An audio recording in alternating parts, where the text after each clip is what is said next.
han intentado tener una ceremonia como la que Jesús instituyó. Sin embargo, ha perdido el sentido profundo de lo que es la cena del Señor. En algunas iglesias se ha convertido como en un ritual mecánico, sin sentido. Ya no le vemos la importancia que tiene la cena del Señor. La Iglesia Católica dice respecto a la cena del Señor, ellos interpretan que el pan y el vino se cambian en el cuerpo y la sangre de Cristo, y a ellos le llaman la transubstanciación. Cambia, y ya no es vino, sino es sangre, ya no es pan, sino es cuerpo, carne. Eso dice la Iglesia Católica. Lutero decía que la sustancia de Cristo estaba detrás del pan y el vino. Calvino decía que la presencia espiritual de Jesús estaba en el pan y el vino. Zwinglio, que es otro reformador, decía que el pan y el vino son símbolos y su presencia espiritual está en el corazón del pueblo. Sin embargo, el pasaje de Corintios, que leímos y que leemos cada vez que tenemos cena del Señor, este es el relato más antiguo que tenemos referente a la cena del Señor, mucho más antiguo que los evangelios. Primera de Corintios se escribió antes que cuando menos 3 de los evangelios. Eso es lo que creemos. Mateo fue primero y después fue Corintios. Entonces sería el segundo o uno de los primeros pasajes que hablan referentes a la cena del Señor. Por eso es importante estudiarlo. Y lo sorprendente de este relato y el relato de los evangelios es la similitud que hay en todos ellos. Cambian algunas cosas, lo estuve estudiando en la semana. Sí hay algunas palabras que cambian, algunos puntos que mencionan unos y otros no mencionan, pero en general es exactamente igual en los 4 evangelios y en el libro de Corintios. Dado que esta es una tradición, la iglesia en Corinto estaba desobedeciendo los principios que los apóstoles habían establecido para la celebración de la cena. Si tú te fijaste en los versículos que leímos hace algún momento, ve ahí el verso 17, 1 Corintios 11, 17. Pero anunciados esto que sigue y va a hablar de la cena, no os alabo, porque no os congregáis para lo mejor, sino para lo peor. Y les dice, en primer lugar, cuando se reúnen como iglesia, oigo que hay entre vosotros divisiones. Oigo que hay divisiones. Verso 20, cuando reunís pues vosotros, no es a comer la cena del Señor. No tienen en mente la celebración de la cena del Señor, porque cada uno se adelanta a tomar la copa. Y uno tiene hambre y otro se embriaga. En realidad dejó de tener la ceremonia, lo importante, para convertirse en un momento en que los cristianos en Corinto se llenaban de comida y algunos de ellos se embriagaban con el vino. Perdió el sentido memorial que tiene para la iglesia. Y dice Pablo al final del 22, en esto no os alabo. Pablo está recriminándole a la iglesia que había perdido el sentido real de esta celebración que Cristo estableció. Cuando las iglesias se reúnen a celebrar la cena, por lo general escuchamos estas palabras de Pablo. Estas palabras son usadas y las usamos nosotros, yo las uso más que las de los evangelios. Usamos estas palabras porque aquí vemos en secuencia y en orden y claramente los elementos que conforman la cena y el propósito que tenemos como iglesia de celebrar la cena del Señor. Y entonces vamos a encontrar aquí en los versos del 23 al 26 tres mandatos que nos recuerdan el sacrificio de Cristo, su muerte, su resurrección y su regreso, que debemos predicar hasta que Él venga. 3 mandatos. El primero, recuerda a Cristo, recuerda lo que Cristo hizo. Segundo, proclama a Cristo. Tercero, espera a Cristo. La iglesia tiene que recordar la muerte, la vida, la muerte, la resurrección de Cristo. La iglesia tiene que predicar eso. Ese es el evangelio, esa es la esencia del evangelio. Pero también la iglesia tiene que cada vez que celebra la cena del Señor, recordar: Cristo viene. Cristo viene. ¿Cuándo viene Cristo? Ya viene. Ya está cerca. Cuando menos está más cerca que ayer, ¿no? Pues ya viene. Cristo ya viene. Primer mandato, recuerda a Cristo, versos 23 al 25. Dice Pablo: porque yo recibí del Señor lo que también os he enseñado. Cuando Pablo les dice antes que ya no sabe qué hacer, ya no sabe cómo enseñarles, ahora les dice que él tiene una enseñanza directa, una enseñanza respecto a esta celebración, y dice: yo recibí del Señor. Los comentaristas no se ponen de acuerdo. Algunos dicen que probablemente cuando los 3 años que Pablo pasa en Arabia, recién convertido, recibió la instrucción de Jesús respecto a la cena del Señor. Otros que consulté dicen que no, que probablemente lo que Pablo se refiere es que Cristo, a través de los apóstoles, le dieron a Pablo la instrucción referente a la cena del Señor, y él la vio directamente estando con ellos, con los apóstoles. No sabemos a qué se refiere, pero si fue directamente directo de Cristo a Pablo, a través de los apóstoles, Pablo recibió esta instrucción de parte del Señor, y esta instrucción es lo que él va a enseñar a la iglesia en Corinto. Él está cumpliendo lo que dijo allí en 2 de Timoteo 2:2. No lo busques, anótalo si quieres. Timoteo, Pablo le dice a Timoteo: lo que has oído de mí ante muchos testigos, esto encarga a hombres fieles que sean idóneos para enseñar también a otros. Simplemente está transmitiendo una enseñanza recibida a alguien que la necesitaba. Probablemente Pablo la necesitaba y alguien que la recibió se la transmitió a él.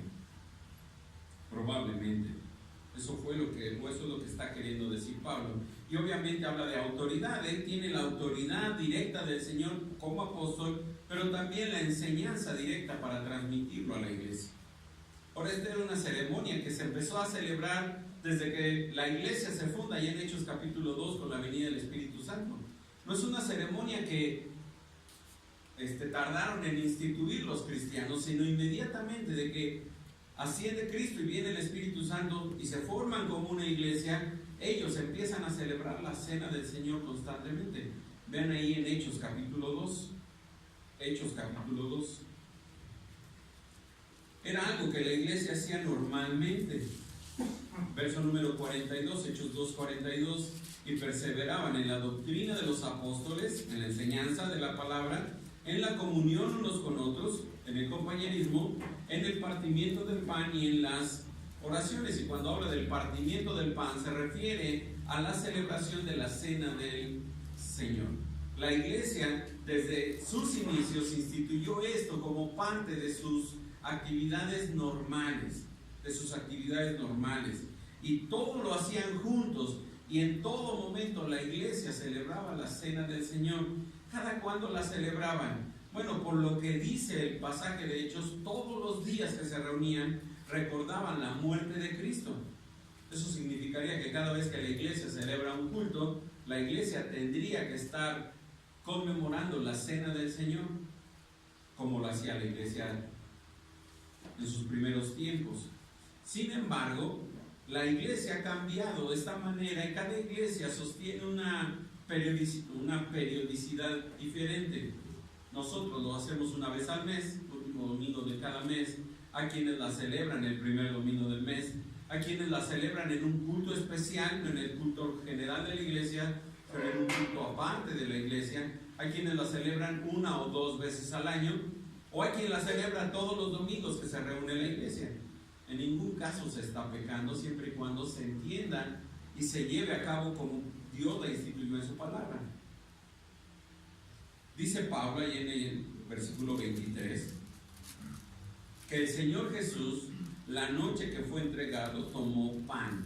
Y antes de entrar al pan y al vino que viene ahí en este verso, observa el contexto histórico. ¿Cuándo fue que Jesús instituyó esta cena? ¿Cuándo fue? Cuando Jesús estaba vivo, cuando Jesús iba a ser entregado, en el momento en que los discípulos y él están celebrando la Pascua, celebraron también la cena del Señor, Fue el mismo día en que Jesús, después de terminar la cena y cantar un himno, dice Lucas, salen al monte de los olivos y se pone a orar con sus discípulos, y es al lugar donde llega Judas Iscariote con la guardia de los sacerdotes y con un tumulto de gente para apresarlo y llevarlo preso, enjuiciarlo y al otro día crucificarlo. Eso fue lo que pasó. Ese es el contexto. Ese es el contexto. Pero observa que Jesús, que Pablo está mencionando que Jesús fue entregado. Fue entregado. Este verbo entregado está en imperfecto. Indica una acción que estaba en progreso. Recuerda que Judas ya había tramado, ya había buscado a los sacerdotes para entregar a Jesús. Era algo que ya había programado él con tiempo. Estaba esperando el mejor momento para hacerlo, y no había mejor momento que Jesús solo y sus discípulos, sin gente, sin el pueblo, lejos del templo, donde no hubiera alboroto. La expresión fue alboroto se halla reflejada ahí en Romanos 4:25. Observa qué dice Romanos 4:25.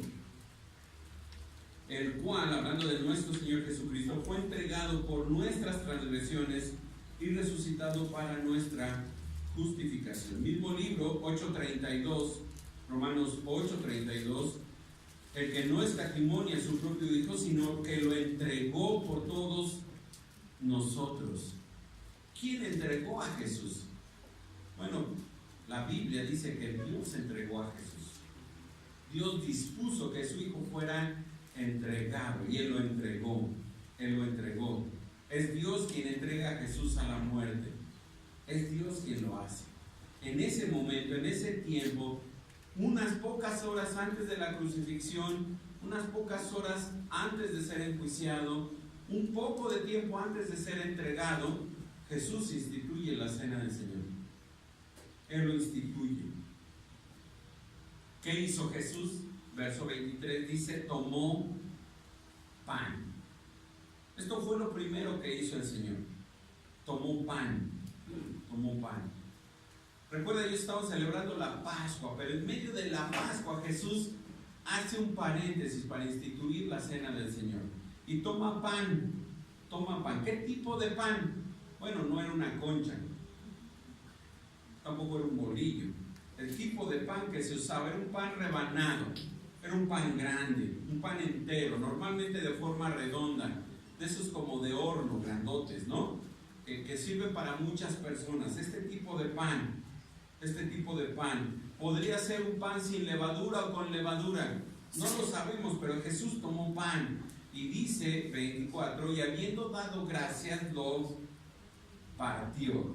Esta frase traducida, habiendo dado gracias, proviene de un infinitivo que tú vas a identificar, eucaristein, de donde viene la palabra Eucaristía.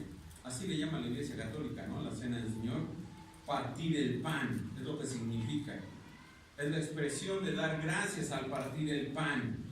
Ahora, al dar gracias por el pan, Jesús seguía la costumbre judía de expresar gratitud a Dios por el pan. ¿Se acuerdan allá la oración que conocemos como el Padre Nuestro? Jesús dijo, danos el pan de cada día. Y Jesús está agradeciendo al Padre por el pan. Ahora, Jesús no está hablando del pan físicamente, y ahorita vamos a hablar de ello. Jesús dice que este pan Jesús lo partió. ¿Cuál es la idea? Da a entender que todos los que estaban con Jesús a la mesa de la cena, que todos sus discípulos iban a participar de este pan especial. Todos los 3 evangelios sinópticos, Mateo, Marcos, Lucas, incluyen esta frase, y probablemente es por esto que la cena del Señor en algunos lugares se llama el partimiento del pan, como dice Hechos capítulo 2.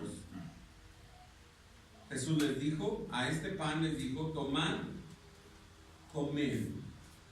Estos dos son infinitivos. Jesús les está diciendo, tienen que comer este pan y tienen que hacerlo. Tómenlo y cómanlo. parece ser que Jesús está dándoles a cada uno un pedazo. Probablemente cada uno de ellos toma un pedazo del pan y todos comen de ese pan. Pero Jesús nos dice, Jesús nos dice, ¿a qué se refiere con ese pan? Dice Jesús, esto es mi cuerpo que por vosotros es partido. No es el pan lo que están ellos comiendo, simbólicamente es el cuerpo de Cristo. El cuerpo de Cristo. No es que el pan se convirtiera en carne y que ellos estuvieran siendo antropófagos o caníbales comiendo carne humana, sino que es un símbolo del cuerpo de Cristo. Representa a Cristo. Y cada vez que tú tomas el pan, lo que tienes que estar pensando es que Cristo va a entrar a tu vida y va a ser parte de ti. Y tú vas a ser parte de Él. Eso es lo que tendríamos que estar pensando. Es un símbolo que representa la realidad de su cuerpo. Así como la paloma representa al Espíritu Santo, porque el Espíritu Santo no es una paloma, solo era la representación del Espíritu Santo. Así el pan representa el cuerpo de Cristo. Esa es la idea, eso es lo que tenemos que tener en mente. Su cuerpo, el cuerpo de Cristo, sería entregado por todos los que creen en Él, y participar del pan de la cena es tomar parte de Cristo en nosotros y que nosotros estemos en Cristo. En Cristo. Romanos capítulo 5, versos 7 y 8 dicen así: ciertamente apenas morirá alguno por un justo, con todo pudiera ser que alguno osara morir por el bueno, mas Dios muestra su amor para con nosotros, en que siendo aún pecadores, Cristo murió por nosotros. ¿Por quién murió Cristo? Por nosotros. Sí, murió por los pecadores, pero el 8 aclara que murió por nosotros. Por nosotros. Ahora, si Él murió por nosotros, significa que su cuerpo fue dado por ti y por mí. Significa que tú eres responsable de la muerte de Cristo, así como yo lo soy. Somos responsables de su muerte, porque quien debió haber muerto en la cruz éramos tú y yo. Éramos tú y yo. Los 4 evangelios tienen estas palabras: esto es mi cuerpo. Esto es mi cuerpo. Con esta expresión Jesús está diciendo: esto soy yo. Esto que ustedes van a comer soy yo mismo. Soy yo mismo. Y dice Pablo: haced esto en memoria de mí. Esto significa que estas palabras no son solamente de Jesús para que recordemos a Jesús. Pues sí, ahí estuvo Jesús y murió y ya. No, sino que entendamos el trabajo, la vida, la muerte, la resurrección de Cristo por nosotros. Entendamos su ministerio en la vida por nosotros. Más que un ejercicio mental de un creyente, es la conmemoración, es ser parte de la vida, la muerte, la resurrección y la segunda venida de Cristo. Eso es lo que hacemos nosotros.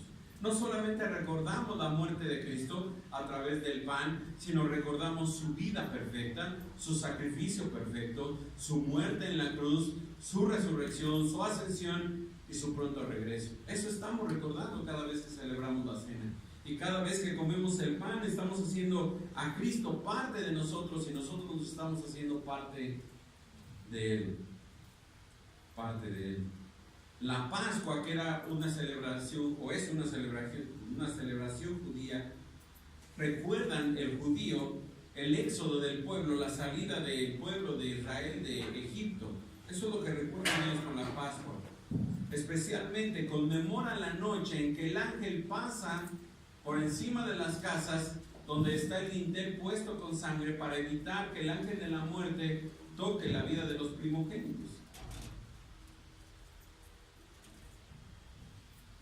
Y nosotros creemos que la vida de Cristo es nuestro Cordero de la Pascua, nuestro Cordero que quita el pecado del mundo y por el cual la muerte ya no tiene potestad sobre nosotros. nosotros creemos que Cristo ya nos redimió de la esclavitud del pecado, ya pagó por nosotros en la cruz, ya no tenemos deuda con Cristo y simplemente estamos recordando todo eso que Él hizo por nosotros. Lo hemos estado estudiando a lo largo de estas últimas semanas, todo lo que Cristo ha hecho por nosotros, y lo único que tenemos que hacer es recordarlo cada vez que participamos de la cena del Señor. Haced esto, dice Jesús, en memoria de mí. Tenemos que estar recordando su muerte. Y ojalá puedas venir el viernes, y espero a todos el próximo viernes. Vamos a hablar de la muerte en cruz. Voy a intentar traer una cruz y crucificar a alguien, a ver si es posible, para que veamos el sufrimiento real de una persona muerta en una cruz. Porque a veces nos queda como una imagen de televisión, como una imagen de película, y no vemos el real sufrimiento de Cristo en la cruz. Eso es lo que vamos a ver el próximo viernes. Espero que tú estés aquí. La noche que fue entregado, dice Pablo, tomó pan y habiendo dado gracias, lo partió y se los dio a sus discípulos y les dijo: este es mi cuerpo que por ustedes es partido. Haced esto en memoria de mí. 25, verso 25. De la misma manera tomó también la copa después de haber cenado, diciendo: esta copa es el nuevo pacto en mi sangre. Y antes de continuar, esa palabra asimismo significa que Jesús también dio gracias por la copa, dio gracias por el vino que estaba en la copa, y después dice, tomó la copa después de la cena. Después de la cena. Esto de entender que después de que distribuyó el pan y se comió el pan, se llenó la copa por tercera vez como era costumbre, y después la pasó esta copa a los discípulos. La cena de la Pascua judía tiene 4 veces que toman copa. Ojalá tengamos esa oportunidad un día de celebrar la Pascua judía, como lo hacen los judíos hoy en la actualidad. 4 veces toman vino. 4 veces. Esta vez que Jesús toma vino con sus discípulos, que instituye la cena, es la tercera vez.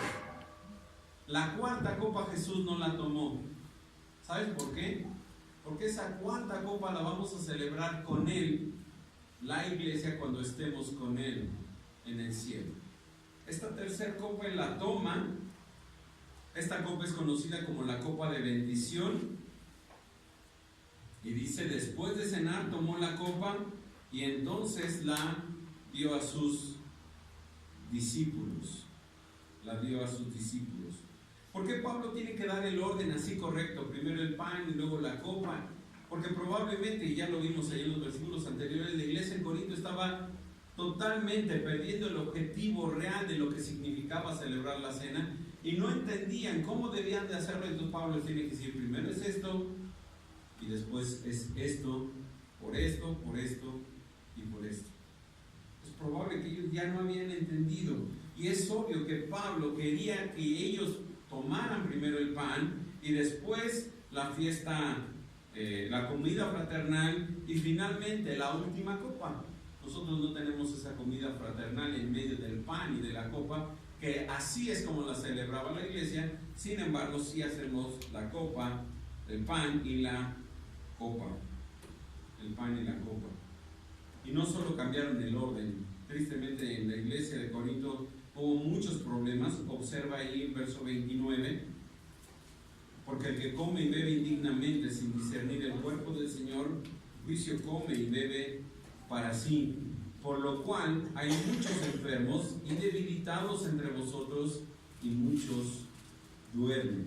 Incluso muchos ya habían muerto por esa mala celebración de la cena del Señor, porque no hacían las cosas en el orden en que Cristo la había establecido y en el que Pablo les tiene que recordar.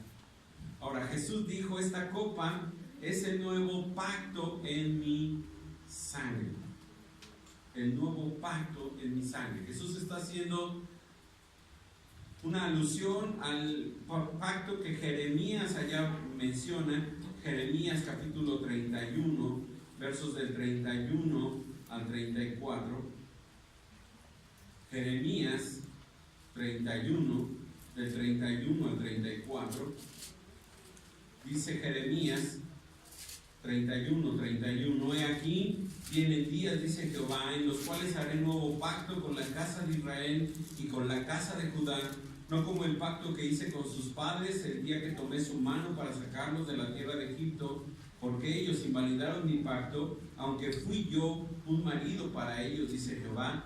Pero este es el pacto que haré con la casa de Israel después de aquellos días, dice Jehová. Verso 33, daré mi ley en su mente y la escribiré en su corazón, y yo seré a ellos por Dios, y ellos me serán por pueblo. Y no enseñará más ninguno a su prójimo, ni ninguno a su hermano, diciendo, conoce a Jehová, porque todos me conocerán, desde el más pequeño de ellos hasta el más grande, dice Jehová, porque perdonaré la maldad de ellos, y no me acordaré más de su pecado. Jesús está instituyendo el nuevo pacto. Eso significa que el pacto anterior queda sin vigencia. ¿Cuál es el pacto anterior? Bueno, el pacto de Dios con Moisés. Ese pacto pierde su vigencia en la cruz cuando Cristo está muriendo. Cuando Cristo derrama su sangre, ese pacto antiguo de ley, ese pacto obligatorio que el pueblo tenía que obedecer la ley, ese pacto quedó abrogado con Cristo en la cruz. Y ahora se establece un nuevo pacto. ¿Basado en qué? En la sangre de Cristo. Basado en la sangre de Cristo.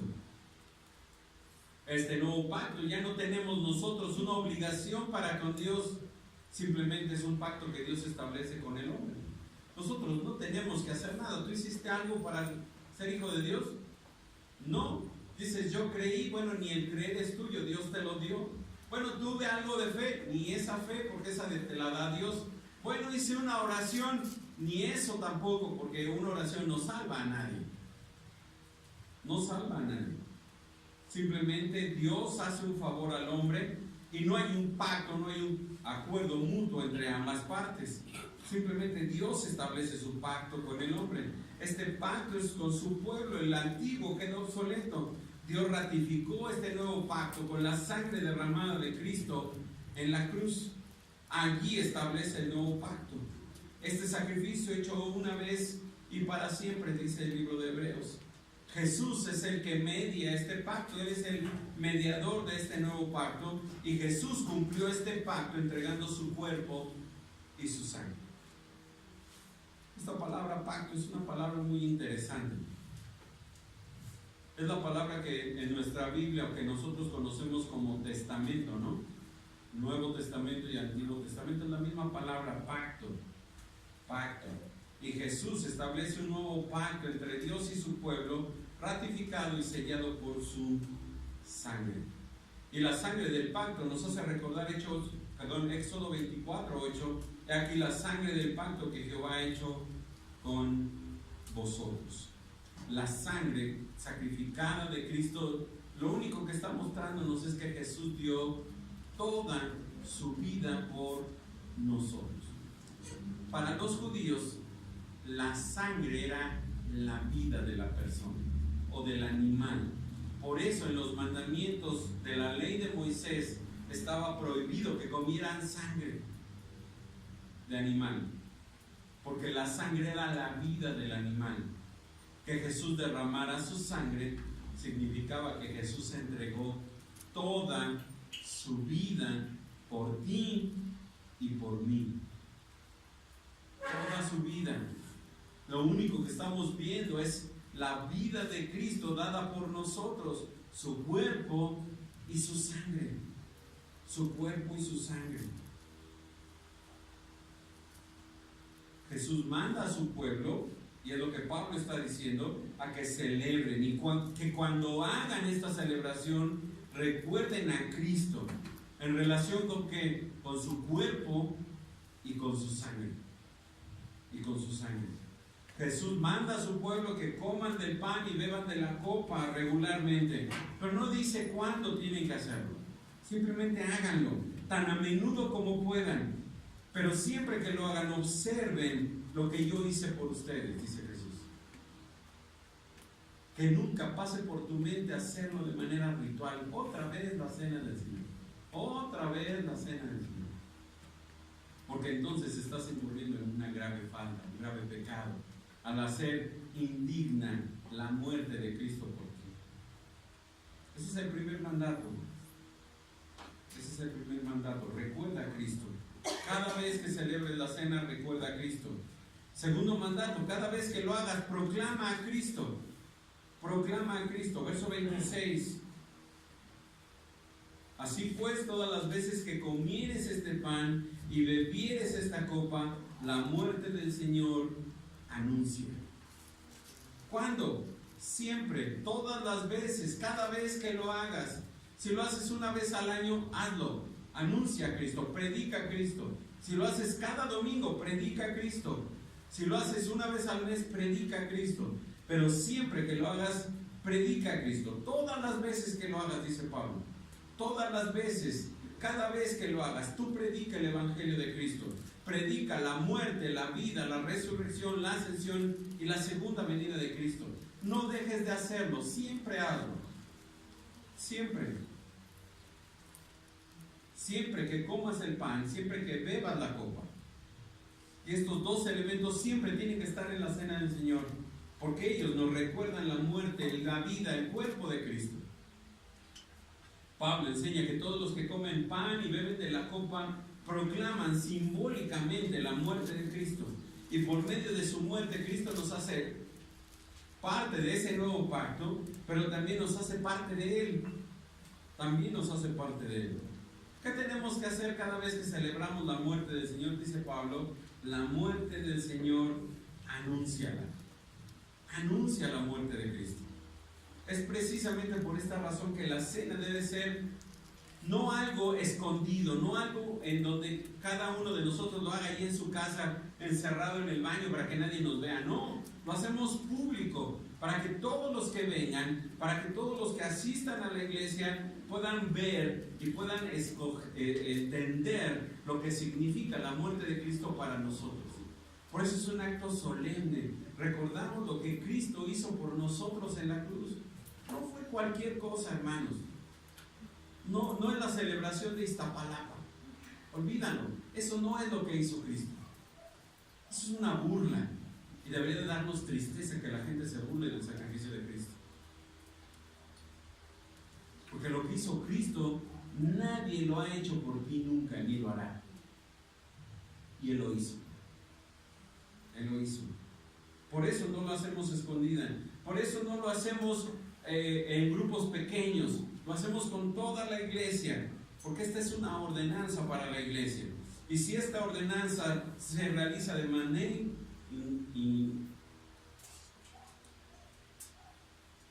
si esta ordenanza se realiza sin cumplir con el mandato del Señor de recordar su muerte y su sacrificio, simplemente perdemos la oportunidad de predicar el Evangelio a los incrédulos. Y la gente no lo escucha y la gente no lo sabe. Pablo le recuerda a la iglesia el beneficio espiritual que viene del sacrificio de Cristo, que cuando ellos están participando de la cena, ellos están recordando la relación que tienen con Cristo, pero también está recordándoles la obligación que ellos tienen de predicar el Evangelio a los incrédulos. No es posible celebrar esta ordenanza sin predicar el Evangelio. No es posible participar de la cena sin estar pensando en la muerte de Cristo por ti. No es posible. Cuando la iglesia celebramos la cena del Señor, debemos de estar llamando a la gente a recordar el sacrificio de la muerte de Cristo. Cada vez que exponemos la palabra de Dios debemos recordar lo que Cristo hizo por nosotros y recordar lo que hizo con su cuerpo y con su vida, con su sangre. La cena del Señor significa mucho más que solo recordar su muerte.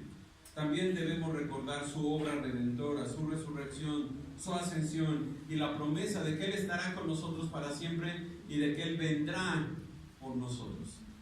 Eso es lo que tendríamos que estar recordando. Y debemos de predicarlo a todos. Y a mí me hubiera gustado que hubiera mucha gente sin Cristo aquí. Mucha gente incrédula, porque están escuchando el Evangelio, lo que creemos, lo que estamos predicando de Cristo. Cada vez que participamos de la cena, eso tendríamos que estar haciendo. Es más, debería ser un culto evangelístico la cena del Señor. Cada vez que la iglesia celebra la cena del Señor, tendría que ser un culto evangelístico, donde tú invitas a quien no conoce de Cristo, para que escuche y aprenda de Cristo. que por último, el tercer mandato, no solamente la iglesia debe de recordar a Cristo, predicar a Cristo, sino también debe esperar a Cristo.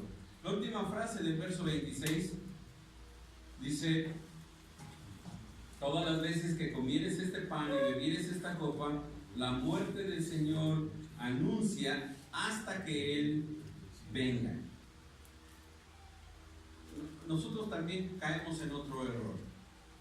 Pensamos, Cristo no va a venir, ya tardó mucho. Si Pablo decía que ya venía, y eso casi hace 2000 años, ya no viene, ya se tardó mucho. Bueno, no, la iglesia debería estar predicando todos los días que Cristo viene. ¿Cuándo va a venir Cristo? Ojalá sea hoy, ¿no? Así, mira, ya mañana te olvidas de que los niños están en tu casa y no sabes qué hacer con ellos. Te olvidas de tener que ir a pagar la luz o el agua. Y simplemente disfrutas de la presencia de Dios. La iglesia debe estar expectante para cuando Cristo venga. Debe estar alerta, debe estar despierta, debe estar con todos los sentidos abiertos, porque Cristo puede venir hoy y tal vez no estás listo, y tal vez no estás preparado para que Él venga. La iglesia en la segunda mitad del primer siglo, por ahí del año 60, 50, 60, hacia el año 100, ellos se saludaban con una palabra. Ellos oraban y se saludaban y participaban de la cena del Señor con una palabra: Maranatha. ¿Sabes qué significa Maranatha? Ven, ven Señor Jesús, ven, ya, este es el momento en que tienes que venir, porque ellos esperaban, anhelaban que Cristo viniera por ellos. Y nosotros no podemos quitar de nuestra mente eso. Cristo viene por su iglesia, y eso significa que tenemos menos tiempo para predicar a Cristo. Tenemos menos tiempo para predicar su muerte, su resurrección y su regreso. Pero tenemos que estar esperando que Cristo venga. ¿Qué pasa si hoy viene Cristo y no te encuentra listo? ¿Qué pasaría? Bueno, probablemente te vayas con Él. Pero tal vez llegues allá, como diríamos, como un perrito con la cola entre las patas, ¿no? Esperando que no te vea que estás entrando al cielo. Porque tal vez todavía no estás listo, tal vez no has pedido perdón, tal vez no has arreglado cuentas con tu gente, tal vez no has arreglado cuentas con tus hijos, incluso con Dios mismo. Incluso con Dios mismo. Pablo destaca aquí que debemos insistir en esta práctica de recordar que Cristo viene. ¿Hasta cuándo tenemos que recordar que Cristo venga? ¿Hasta que venga o hasta que nosotros nos vayamos? Siempre, toda la vida, todos los días. Todos los días tendríamos que estarlo haciendo. ¿Desde cuándo hasta cuándo? Desde que Él fue entregado, dice Pablo ahí en el 11, hasta que Él venga. Todo este tiempo la iglesia tiene que estar predicando a Cristo y recordando que Cristo regresa, que Cristo viene por nosotros. La iglesia sí debe de ocuparse de muchas cosas, pero estas dos son muy importantes. Tenemos que recordar a Cristo, tenemos que predicar a Cristo y tenemos que esperar a Cristo. Y cada vez que participemos de la cena, lo que no puedes hacer es olvidarte de Cristo. No lo puedes hacer. Muchas veces yo me pregunto por qué hay muchos cristianos que no participan de la cena. Y no lo entiendo. No entiendo por qué no participan de la cena. Probablemente a algunos no les gusta recordar la muerte de Cristo. Es probable. Probablemente algunos se sienten demasiado indignos y dicen: no, soy muy indigno, no va a ser que me pase a los hermanos de Corinto que se murieron o se enfermaron por participar indignamente de la cena y mejor no participan. Pero creo que la manera correcta de participar de la cena del Señor es orando.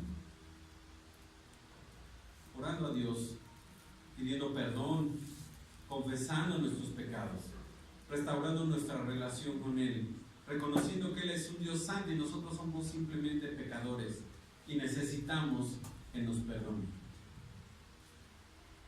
Y de esa manera nos preparamos para la cena. Y creo que este es el momento para hacerlo. No tengo por qué introducir más la cena del Señor. Creo que con lo que hemos visto de este pasaje ha sido suficiente. Recuerda la vida